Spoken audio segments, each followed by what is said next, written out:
प्रत्येक शिव महापुराणामध्ये, प्रत्येक पुराणामध्ये त्या पुराणाविषयी महात्म्य आलेलंच आहे. गोडी निर्माण करायची म्हणलं तर त्याचं महात्म्य, पुराण काय आहे, का ऐकावं, काय आहे त्या पुराणामध्ये, त्याविषयी ते महात्म्य श्रवण करणं अत्यंत महत्वाचं आहे. लक्षात ठेवा. आज हे शिवपुराण तुला काय झालं माहितीये का? भ्रम प्रत्येकामध्ये. शिवपुराण म्हणलं की फार वेगळे विचार, वेगळा भ्रम, ऐकण्याची मानसिकता फार बदलली आहे. आणि खरं जे शास्त्र आहे, खरं जे शिवपुराण आहे, जे श्री व्यासजीनं लिखित आहे, व्यासजींच्या श्रीमुख मला वाटतं जे प्रकट झालं, जे सत्य आहे, ते बाजूला राहिलं. पण आता प्रत्येकाची भावना शिवपुराण ऐकण्याची मानसिकता एवढी बदलली ना. इथं भगवान शंकराची कथा ऐकण्याची मानसिकता फार कमी आहे. पण काय केल्यानं काय होईल, काय केल्यानं काय होईल, असं कसं होईल, तसं कसं होईल, प्रत्येक जण ती मानसिकता घेऊन शिव महापुराण कथेला श्रवण करण्याकरता येत आहे.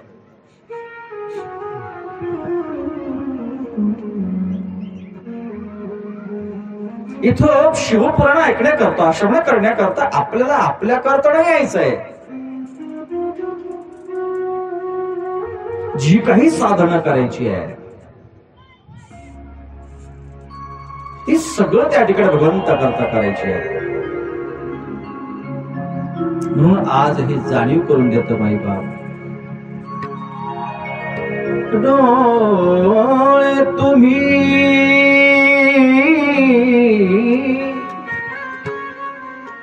घ्या रे सुख. काय सांगतात रे संत, काय गोड बोलतात रे संत. माता माऊली ऐका रे, गोड ऐका, गोड ऐका, लक्ष देऊन ऐका. कथेतला एकही शब्द, एकही शब्द आपल्या कान आडा जाता कामा नये. लक्ष ठेवा.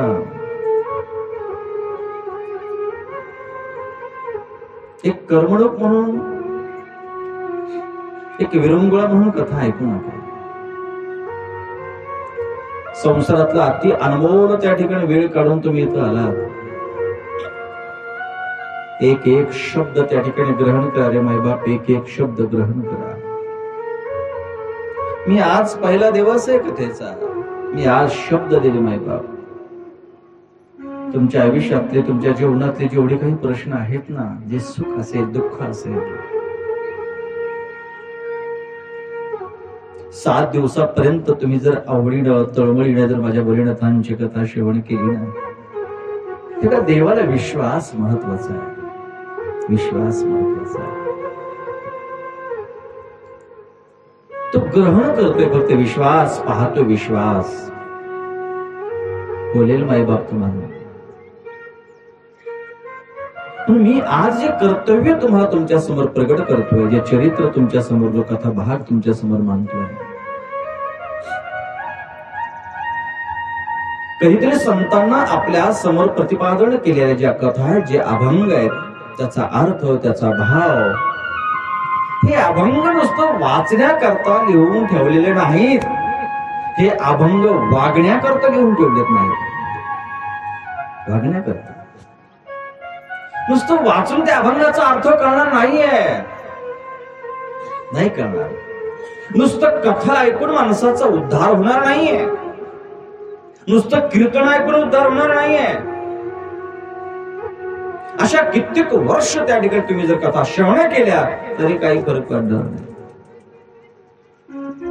कित्येक वर्ष तुम्ही कीर्तन ऐकली, कथा ऐकली, विद्वानाची कीर्तन चिंतन ऐकली तरी काही फरक होणार नाही.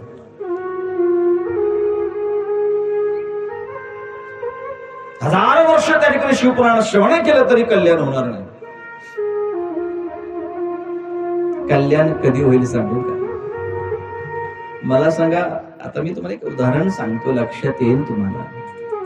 एखाद्या डॉक्टरांनी जर गोळी दिली किंवा एखाद्या लेकराला औषध दिलंय, ते औषध फक्त तोंडामध्ये धरायचं आणि थुंकून द्यायचं. मला सांगा, असे औषध किती खाल्ल्यानंतर फरक पडेल, रोग नाही सवय? कळतंय ना? तुम्हाला सर्दी झाली, तुम्हाला ताप आली, बरं का मातोश्री, तुमच्या लेकराला ताप आली, खोकला आला, सर्दी आली, आणि लेकराला तुम्ही औषध दिलं, त्याने तोंडात धरलं, पुन्हा थुंकून टाकलं, असं 3-3, 4-4 टाइम जर तुम्ही त्याला औषध दिलंय, डोस दिला, तर लेकराची ताप किती लवकर बरी होईल? पुरुष मंडळी काय म्हणताय? किती लवकर बरं होईल? पण औषध घेताय ना तुम्ही, तोंडात ठेवता पण थुंकून टाकताय, असं घेत नाही, घेताय तुम्ही पण तोंडात ठेवता आणि थुंकून टाकताय. किती लवकर ताप राहील, किती लवकर ताप बरा होईल? नाही, फरक पडणार नाही. अरे ताप जाण्याकरता नुसतं औषधाकडे पाहून ताप जाणार नाही. हा रोग नाहीसा होण्याकरता नुसतं औषध तोंडात धरून जमणार नाहीये. आयुष्यभर जर ते औषध तुम्ही तोंडात धरून तुंकत राहिला ना, तर नाही फरक पडणार, तो रोग नाहीच नाही होणार. अरे रोग जाण्याकरता ते औषध गिळावं लागल, खावं लागल, ते पचन करावं लागल, तर त्या औषधाचा प्रभाव आणि तर ते रोग नाहीच होईल. माहिती, नुसतं कथा ऐकून ऐकायची, निघून सोडून द्यायची, निघाले घरी. मला सांगा, अशा किती कथा ऐकून काय फरक होणार आहे? नाही ना, नाही म्हणता. जोपर्यंत ती कथा तुम्ही आपल्या हृदयात धारण करत नाही, जोपर्यंत भोलेनाथांची ही शिवकथा असेल, रामकथा असेल, कृष्ण कथा असेल, संकीर्तन असेल, जोपर्यंत तुम्ही धारण करत नाही, तिचा स्वीकार करत नाही, तोपर्यंत जीवन हे सुखमय बनत नाहीये. माहिती, कथा ऐकून तो आनंद मिळत नाही, कथा ऐकून कल्याण होत नाही. माय बाप, काही माणसं म्हणतात नाही बाबा, आयुष्य गेलं रे भागवत कथा ऐकून, आमचं आयुष्य केलंय बाबा. जेव्हापासून मला कळतंय ना, तेव्हापासून मी शिवपुराण ऐकतोय, रामकथा ऐकतो, एक एक सांग मला राम कसा आहे, मी सगळं सांगतोय. हा, एवढा आपला अभ्यास आहे. अभ्यास नाही पाहिजे. नुसतं अभ्यासानं देव प्राप्त होत नाहीये. त्याला भगवंत विषय अवस्था बदलणं, अवस्था प्राप्त होणं अत्यंत महत्वाचं आहे. अभ्यासाने देव प्राप्त होत नाही. अभ्यास कोणाचा नाही, सगळ्यांचाच अभ्यास आहे. व्यासजींना अभ्यास नव्हता का? काय अभ्यास होता? जे 18 पुराण जे त्रिभुवनामध्ये गायल्या जातात मायबाप, जे ज्ञान ओकले जात आहे, प्रत्येक शब्द जो आपल्याला ऐकायला मिळतोय तो व्यासजींचा आहे. व्यासजींचा आहे. आणि ते व्यास जे भगवंताचे कला अवतार आहेत, जगाच्या मायबापचे कला अवतार आहे. मायबाप, प्रत्येक ओठातून निघणारा शब्द हा व्यासजींचा, हे उत्कृष्ट ज्ञान आहे. मायबाप, की व्यासजींचे हा प्रसाद आहे. आणि एवढी पुराण रचून सुद्धा व्यासजींना ते समाधान नाही लाभलं. देवाला अवस्था, देवाला प्रेम, श्रद्धा, विश्वास हे अत्यंत महत्वाचं आहे. मायबाप, नुसतं देवाला पाणी घालून महादेव प्रसन्न होत नसतो. 24 तास मंदिरात जाऊन प्रसन्न होत नसतो. मायबाप, त्याकरता जे पाणी घालताय, जी पूजा करताय, किती विश्वासानं, किती शुद्ध अंतःकरणाने करताय, हे महत्वाचं आहे. हे महत्वाचं आहे. अंतःकरण शुद्ध असावं लागतं.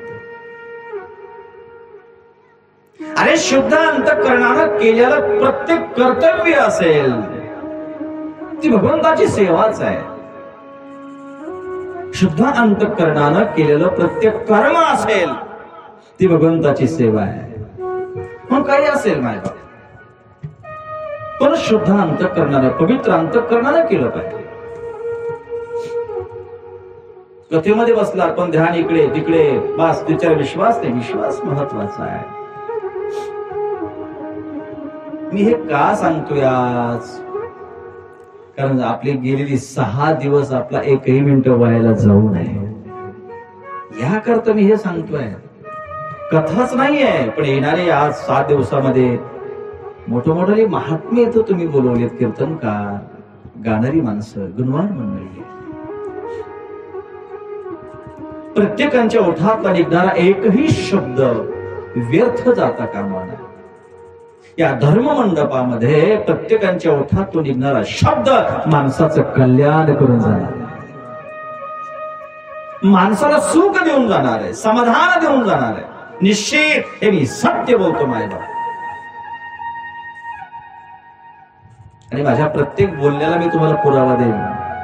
प्रत्येक बोलण्याला ही शिवकथा आहे, अतिशय गोड कथा आहे. या 7 दिवसामध्ये आपल्याला भोलेनाथांचं प्रत्येक स्वरूप कसा आहे, कसा प्रगट होतोय, तो कसा दिसतोय, तो पाहायला मिळणार आहे. माहिती आज तेच भगवान त्या ठिकाणी भोलेनाथांचं हे स्वरूप पाहण्याकरता, तो प्रत्यक्ष जाणून घेण्याकरता प्रयागराज मध्ये हीच 88,000 जे शौनक होते ना, किती होते लक्षात ठेवा, किती होते पोरांनो? 88,000. प्रयागराज मध्ये प्रतीक्षा करत होते की कोणीतरी विद्वान भक्त यावं, पवित्र असावा, अधिकारी असावा. हे बघा, कोणत्याही कथेमध्ये माझा भगवान प्रगट होत नाही, त्याला सांगणाराही अधिकारी असावा लागतोय आणि ऐकणारेही अधिकारी असावं लागतं. तर 7 दिवसा श्रोत्याचा उद्धार. पण सांगणाराही स्वार्थी आहे आणि ऐकणाऱ्याची मनस्थिती जागेवर नाही. एक सांगू का, इथं फक्त एकच केलं, प्रतिष्ठित पैसा उडवणे, बाकी काही नाही. इथं ऐकणाराचीही तळमळ पाहिजे का नाही, मला माझा उद्धार करून घ्यायचा आहे. प्रत्येक शब्दावर त्याचाही विश्वास पाहिजे, तळमळ पाहिजे. आणि सांगणाराही सुद्धा त्या ठिकाणी विधेयी पाहिजे. जर दोघही अधिकारी असेल ना, सांगणाराचीही तळमळ पाहिजे, त्याचाही विश्वास पाहिजे. ह्या 2 गोष्टी अधिकारी असल्याशिवाय भगवान श्री भोलेनाथांचं असेल ते स्वरूप प्रत्यक्ष प्रगट होत नाहीये. मी कितीही कथा आवडीनं सांगावं, गोडीनं सांगावं, पण तुम्हाला कथा जर तुमचं मनच लागत नसेल, तुम्हाला ऐकायचीच नसेल, तर मी काय करणार? आवड महत्वाची आहे. मायबाप प्रयागराजमध्ये ही कथा प्रारंभ होते. आज महात्म्यामध्ये आपला वेळ जाणार आहे. 5:30चा टाइम मला दिलाय. प्रयत्न करतो मी 5:30 वाजेपर्यंत बोलण्याचा.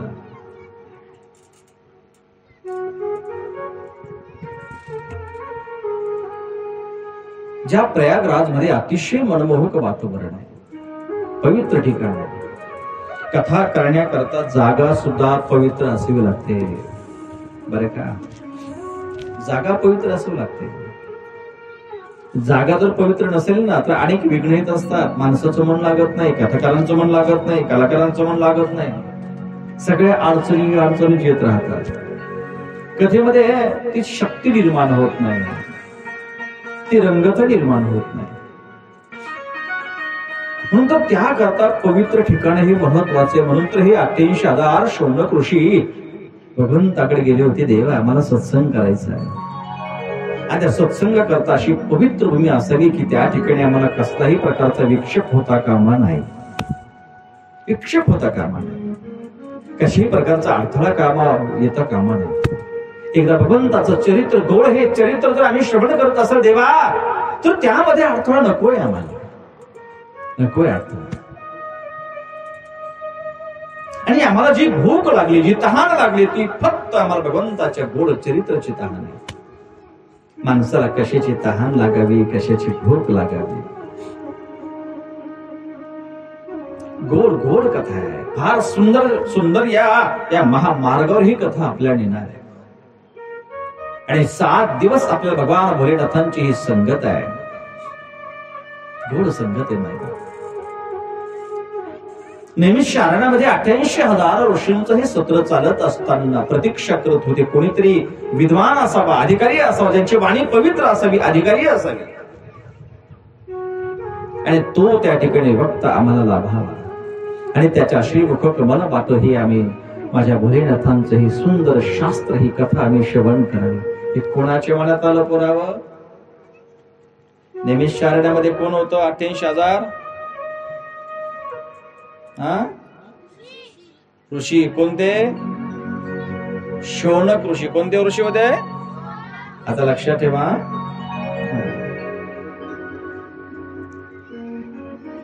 पवित्र होते मायबाप, तळमळ होते, देवाविषयी फार तळमळ होती, शास्त्राविषयी तळमळ होती, विश्वास होता. प्रतीक्षा करावी कोणीतरी विद्वान भक्त यावा मायबाप. आणि त्याच प्रयागराज मध्ये त्या ठिकाणी श्री सूतजी महाराजांचं आगमन झाल्यानंतर अतिशय आनंद झाला. हे सूतजी होते ना, व्यासजी महाराजांचे अतिशय पट्ट आणि पवित्र शिष्य होते, अधिकारी शिष्य होते मायबाप श्री सूतजी महाराज. प्रयागराज मध्ये त्यांचं आगमन झाल्यानंतर अतिशय आनंद आहे, उत्सुकता आहे, तळमळ आहे. सूतजी महाराज आल्यानंतर सुंदर असं उच्च स्थानावर त्यांना बसवलं, त्यांची पूजा केली, आदर केला, सन्मान केला.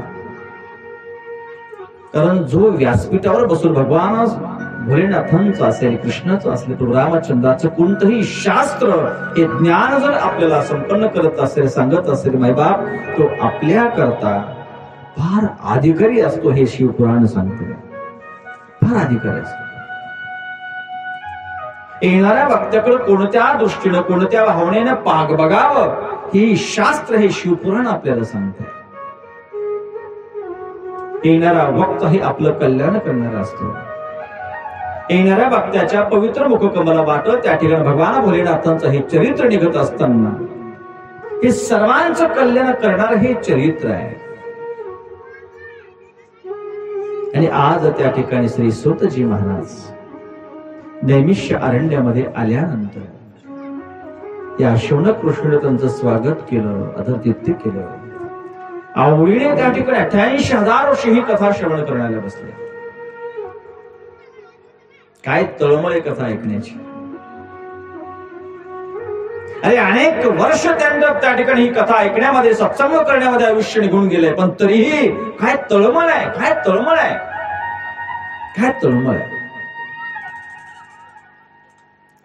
तरीही भगवान भोलेनाथांचं स्वरूप पाहण्याकरता, भोलेनाथाला पाहण्याकरता ह्या शिव महापुराणांची त्या ठिकाणी हे निवेदन श्री शौनक ऋषीने केलं नाही. सुंदर भूमी आहे, अशी अतिशय पवित्र भूमी प्रयाग. आज प्रयागराज मध्ये कुंभमेळा चालूच आहे. काय पवित्र पवित्र जपी तपी ऋषी आज त्या ठिकाणी अधिकारी ऋषी तिथे आले. आणि जेवढे आले आहेत ना, तेवढे माझ्या भोलेनाथांचे भक्त आहेत, लक्षात ठेवा. महादेवाचे भक्त आहे. महादेव महादेव महादेव, काय स्वरूप आहे. कोणाच्या हातामध्ये त्रिशूळ आहे, कोणाच्या हातामध्ये डमरुळ आहे, कोणाच्या हातामध्ये शंख आहे, कोणाच्या हातामध्ये शिंग आहे. अरे सगळे महान ऋषी आहे की सगळ्यांनी त्या ठिकाणी भस्मानं स्वतःला रंगून घेतले. मायबाप पूर्ण अंगावर भस्म आहे, नाहून घेतले भस्म. आज कुंभमेळ्यामध्ये पाण्यासारखं दृश्य आहे. अतिशय पवित्र ते ठिकाण, आणि त्याच पवित्र ठिकाणावर ही शिव महापुराण कथा गायली गेली आहे. याच शिव महापुराणामध्ये 24,000 श्लोक आहेत. किती आहेत? 24,000 श्लोक आहेत.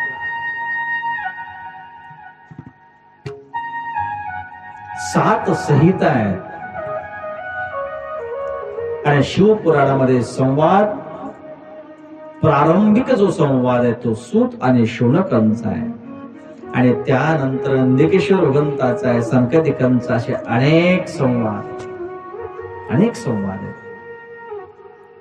प्रत्येकाने भगवानाविषयी, भोलेनाथाविषयी जशी जशी आपली श्रद्धा आहे, विचार आहेत, भावना आहे, त्या पद्धतीने हे शिव महापुराण प्रारंभ केलं माहिती. नैमिष्य अरण्यामध्ये सुतांचं आगमन झाल्यानंतर शौनकाने विचार केले आणि प्रश्न केला मायबाप, हे सुत महाप्राज्ञ, सर्व सिद्धांत विप्रभो आख्याही में कथा सारो पुराणानो विशेषतः आख्याही में कथा सारो पुराणानो विशेषतः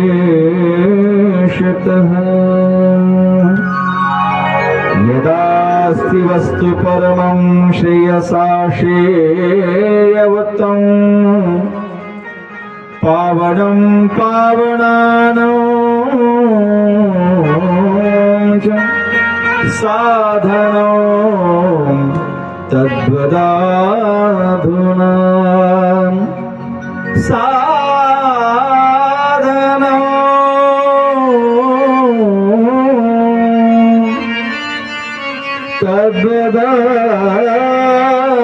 तद्वदाधुना यदास्ति वस्तु परमं श्रेयसा श्रेयवतं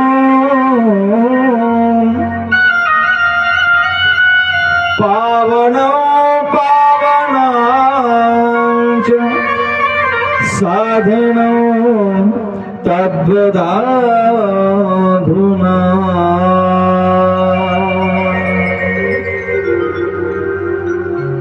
हे मुनिवर,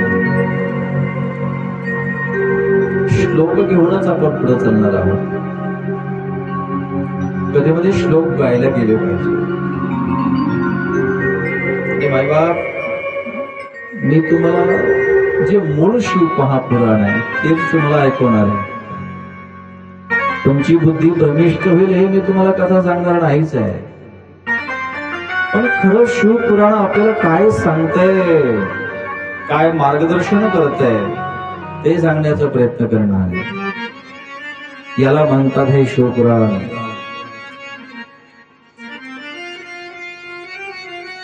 हे श्री त्या ठिकाणी शौनक ऋषी सूतजींना प्रार्थना करतात, हे मुनिवर, हे गुरुवर, काही त्या काळातली त्या ठिकाणी जपी तपी ऋषी महाअधिकारी असणारी साधना करणारे मंडळी त्रिकाळ ज्ञान होतं. माहिती भूतकाळ भविष्यकाळ वर्तमान काळ हे सगळं जाणत होती. आपल्याला काल काय झालं आज स्मरण राहत नाही रे. आज स्मरण राहत नाही तर उद्या काय होणार आहे कधी काय कळणार आहे आपल्याला. पण पहिली महान जी अधिकारी ऋषी होती ना मायबाप, त्यांना सर्व कळत होतं.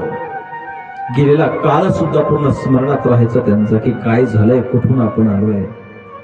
मायबाप, जीवन जर सुधारायचं असेल ना तर पाठीमागं पडलेला उचललेला पाऊल कधी लक्ष ठेवा. गेलेल्या दिवसाचं स्मरण करणं अत्यंत महत्वाचं आहे. गेलेल्या काळाचं स्मरण करणं अत्यंत महत्वाचं आहे. समोरचा काळ जर आनंदाने जगायचा असेल, आनंदाचा यावा असं वाटत असेल तर गेलेला काळ आठवण ठेवा, आठवण ठेवा. त्या ऋषीनं स्मरण होतं मागच्या जन्माचं आणि पुढे काय होणार हे कळत होतं. लक्ष ठेवा, येणारा हा महाभयंकर कलियुग आहे. कलियुगाविषयी माझ्या तुकोबरायाने सुद्धा खूप काही बोलून गेले. माहिती काय वर्णन केलं तुकोबरायाने सुद्धा. सर्व शास्त्रांना सुद्धा कलियुगाला अतिशय प्राधान्य दिलं. कलियुगाचा स्वभाव, त्याचं वर्तन, त्याची स्थिती सर्व वर्णित केली. मायबा, पण कोण लक्ष देत आहे, कोण लक्ष देत आहे. आणि साधू संतांना सुद्धा या समाजाला मार्गदर्शन करण्याकरता काय काय काय अभंग देऊन ठेवले नाही. अरे काय बोलायचं ठेवलं तुकोबरायानं. काय साधी भाषा आहे माझ्या तुकोबरायाची की आज लहान दुबळ्यांना सुद्धा लहान थोरांना कळावं. अरे अज्ञानी माणसाला सुद्धा ही भाषा कळावी अशा भाषेमध्ये माझ्या तुकोबरायानं अलौकिक वेद म्हणावं, हे अलौकिक शास्त्र म्हणावं, अलौकिक जगाच्या पाठीवर असं ज्ञान आहे तुकोबरायाचं की लहानांना सुद्धा कळेल. मायबाप, हे तुकोबराय हा तुकाराम गाथा आहे. ध्यानाला सुद्धा हे ज्ञान कळावं. काय मार्गदर्शन आहे संतांचे या समाजाला, काय मार्गदर्शन आहे. त्या मार्गदर्शनाकडे कोणाचं लक्ष नाहीच आहे माहिती. हे सर्व शास्त्र असेल, ग्रंथ असेल, पुराण असेल, कोणाकरता निर्माण केले. हे शिव महापुराण कोणाकरता निर्माण केलंय, रामकथा कोणाकरता निर्माण केली, भागवत कथा कोणाकरता निर्माण केली, हे कीर्तन परंपरा कोणाकरता निर्माण केली. माझ्या तुकोबराने अलौकिक असा त्या ठिकाणी हा वेद तुकाराम गाथा हा निर्माण केला, कोणाकरता निर्माण केला. अरे हे केलंय कशा करता, कशा करता केलंय. नाही रे, स्वतः करता केलंय. स्वतःची जगामध्ये प्रतिष्ठा निर्माण व्हावी याच्याकरता केलंय. माझं नाव व्हावं, माझे मंदिर व्हावे याच्याकरता केलंय. श्री व्यासजी महाराजांनी 18 पुराण रचले, कशा करता रचले. जगात माझी कीर्ती व्हावी याच्याकरता रचले. अरे हे संत समर्पित होतेच नाही. जगात एकमेव असे संत आहे की स्वार्थ नाही, स्वार्थ नाही, ज्याचा अंतःकरण निस्वार्थ आहे, ज्यांच्या पवित्र भावना आहेत, ज्यांचा परमार्थ निस्वार्थ, ते फक्त संत आहे. ज्याचा परमार्थ निस्वार्थ आहे ते संत आहे. आमचा कुठं परमार्थ निस्वार्थ आहे, निस्वार्थ नाहीत आम्ही. आम्ही जर निस्वार्थ असतो ना मायबाप, तर इथं जगाचा मायबाप येऊन थैथै नाचला असता. आमची कथा सांगणं निस्वार्थ असते, आमचं कीर्तन करणं जर निस्वार्थ असतं ना, तर देव यायला उशीर लागला नसता. आज शौनकांचं हे कथा श्रवण करणं हे निस्वार्थ आहे. सूतजी महाराजांची कथा करणं हे निस्वार्थ आहे. व्यासजीनं 18 पुराणाची त्या ठिकाणी रचना केली, हे निस्वार्थ. म्हणून तर देव येत होता. तो आनंद घ्या. म्हणतात ना, जिथे कीर्तन आहे तिथं देव आहे. जिथं कीर्तन आहे तिथं मात्र देव आहेच आहे. देव बाहेर.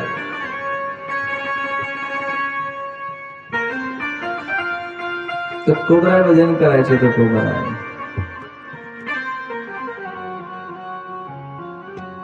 भजन करत असताना त्या ठिकाणी तो कोबऱ्याला साऊंड सिस्टम नव्हतं का, काय होतं मला सांगा बरं. काय होतं बाबा, काय होतं त्या काळामध्ये. भंडाऱ्या डोंगरावर जावं माझ्या तो कोबरा आहे ना, काही नव्हतं, काही नव्हतं. विना राहायच्या गळ्यामध्ये तो कोबऱ्यांच्या. साक्षी पशु पक्षी सगळा निसर्ग राहायचा तो कोबऱ्यांच्या. बसायला की आमच्यासारखं असं नव्हतं. आम्हाला गादी पाहिजे, आम्हाला तक्के पाहिजे, आम्हाला फॅन पाहिजे, सगळं पाहिजे. आम्हाला साऊंड सिस्टम पाहिजे. थोडा आवाज कमी झाला की आम्हाला जमत नाही. तुकोबाने भंडाऱ्या डोंगरावर त्या ठिकाणी शांत बसावं, डोळे झाकावे, विण्याची त्या ठिकाणी तार ओढावी, झंकार करावी.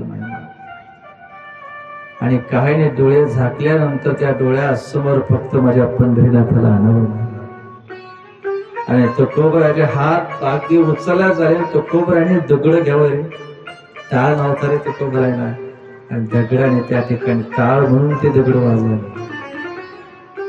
तरीही जगाचा मायबाप ती वीट सोडून, पंढरपूर सोडून त्या ठिकाणी तुकोबरासमोर थैथै नाचायचं. का का अरे इथे आमच्या 150-200 कथा झाल्या, पण अजून काही स्वप्न दृष्टांत आम्हाला दिलं नाही. तुकोबराला घेऊन भेट देऊन जातो. तुकोबराच्या भजनामध्ये, कीर्तनामध्ये देऊन असतो. आणि हे जे अभंग आहे, हे कथा, ही शिवपुराण आहे, हे करमणूक म्हणून नाही दिलं मायबाप. हा भगवंताविषयी आल्याला साक्षात सत्य हा अनुभव आहे. हे चरित्र उगं करमणूक ऐकायचे नाहीये. उगं पोथी समोर ठेवली उगं ठेवली म्हणून ऐकायचं आणि ऐकू टिकू नाही रे मायबाप. आणि इथे आपण चुकतोय आपण इथे. आणि पुन्हा म्हणायचं काय नाही, मी खूप कथा आहे. चुकतोय आपण. अरे हे शिवपुराण नाही आहे, ही पोथी नाही, हे ग्रंथ नाही आहे. जोपर्यंत तुमच्या मनामध्ये की माझा साक्षात भोलेनाथ तिथे विराजमान झाला, ही भावना जोपर्यंत निर्माण होत नाहीये तोपर्यंत